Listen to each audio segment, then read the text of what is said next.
Hello అండి, నమస్తే. Welcome to Shashi recipes. స్వీట్ తినాలి అనిపించినప్పుడు ఎప్పుడూ ఒకే సేమియా పాయసం లాగా కాకుండా ఈసారి కొంచెం స్పెషల్గా సేమియా అలాగే 2 రకాల ఫ్రూట్స్ ఉంటే చాలు ఈ స్వీట్ని ఈజీగా ప్రిపేర్ చేసుకోవచ్చు. షీర్ కుర్మా విత్ ఫ్రూట్స్ అన్నమాట. చూడ్డానికి అలాగే తినడానికి కూడా చాలా బాగుంటుంది. ఇప్పుడు ప్రాసెస్ ఏంటో చూద్దాం. ముందుగా స్టవ్ ఆన్ చేసి 1 టేబుల్ స్పూన్ నెయ్యిని తీసుకోండి. 2 కప్పుల సేమియాని తీసుకొని బాగా ఫ్రై చేసుకోండి. మంచి కలర్ వచ్చేంత వరకు ఫ్రై చేసుకోవాలి. ఇప్పుడు ఇందులోకి 1/4 కప్పు పాల పొడిని కూడా వేసుకొని అది కూడా బాగా మిక్స్ అయ్యేటట్లు కలుపుకొని 1 నిమిషం పాటు ఫ్రై చేసుకోండి.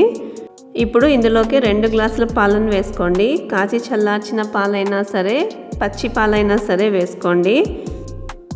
సేమియా పాలు మొత్తం బాగా మిక్స్ అయ్యేటట్లు ఒకసారి కలుపుకొని ఇందులోకి 1/2 కప్పు వరకు షుగర్ని కూడా వేసుకోండి.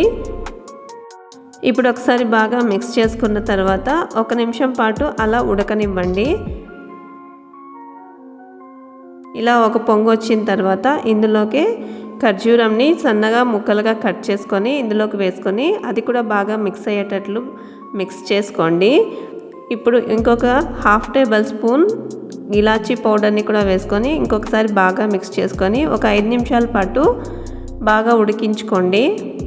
ఇలా కొంచెం చిక్కగా అయిన తర్వాత స్టవ్ ఆఫ్ చేసి పూర్తిగా చల్లారబెట్టుకోండి. పలుచగా ఉంది అంటే మరొక నిమిషం పాటు ఉడికించుకోండి. ఇప్పుడు ఒక బౌల్లో 1 టేబుల్ స్పూన్ సబ్జా గింజలు వేసి వాటర్ వేసి నానబెట్టుకోండి. అలాగే మరోవైపు డ్రై ఫ్రూట్స్ని కూడా సన్నగా కట్ చేసి పెట్టుకోండి. ఫ్రూట్స్ కూడా తీసుకోండి. మీ దగ్గర ఏం ఫ్రూట్ అయితే అవైలబుల్లో ఉంటుందో వాటిని తీసుకోండి. కలర్స్ కొంచెం డిఫరెంట్గా ఉండేటట్లు చూసుకోండి. అప్పుడే మన సలాడ్ చూడడానికి కలర్ఫుల్గా ఉంటుంది. ఇక్కడ నేను పోమోగ్రానేట్స్ అలాగే గ్రీన్ గ్రేప్స్ బ్లాక్ గ్రేప్స్ తీసుకున్నాను. అన్నిటినీ సన్నగా కట్ చేసి ఒక్కొక్క బౌల్లో వేసుకోండి.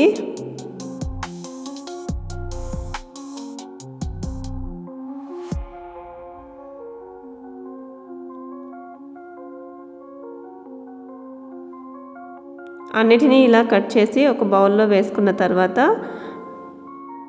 సేమియా కూడా పూర్తిగా చల్లారిపోయింది. అలాగే ముందు నానబెట్టిన సబ్జా గింజలు కూడా రెడీగా ఉన్నాయి. ఇప్పుడు ఒక సర్వింగ్ గ్లాస్ తీసుకొని ముందుగా ఒక 2 టేబుల్ స్పూన్ల సబ్జా గింజలు వేసుకోండి. అలాగే ఒక 4 ఐస్ క్యూబ్స్ వేసుకోండి. తర్వాత పోమోగ్రానేట్ సీడ్స్ వేసుకోండి. దానిపైన మనం చేసుకున్న సేమియాను 1 స్పూను 2 స్పూన్లు వేసుకోండి.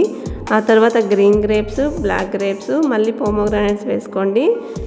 దాని తర్వాత మళ్ళీ సేమియా వేసుకొని లాస్ట్ డ్రై ఫ్రూట్స్తో గార్నిష్ చేసుకుంటే చూడడానికి చాలా కలర్ఫుల్గా ఉంటుంది. అలాగే లేయర్స్గా తినడానికి కూడా చాలా బాగుంటుంది.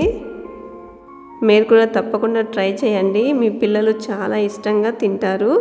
Thank you for watching.